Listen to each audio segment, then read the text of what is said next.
แล้วชวนลมดอกแก้วถูกดงหอมชื่นอารมณ์นานา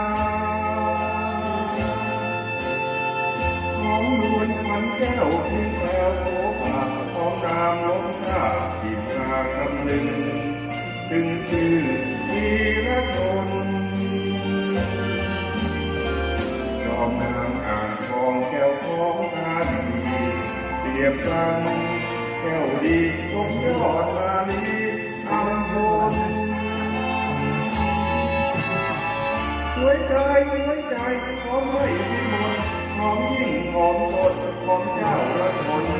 เย็นแก้วล้นเย็นใจงามตาเลือดเชื้อตื่นเชื้อภูกาแก้วดีมันมีค่าของประชาชาติไทยงามเลิศกัญญาอยากหาเพียงได้สื่อตรงพระวงศ์กองไปตาหินไทยบางก่อนราตรีดอกแก้วเมื่อแล้วความงามดอกแก้ว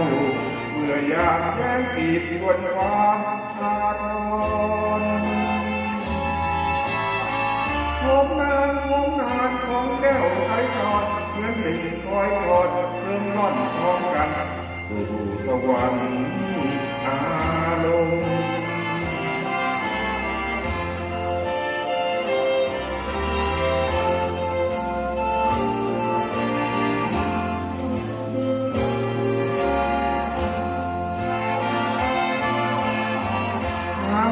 เลือดเนื้อถึงเนื้อภูกา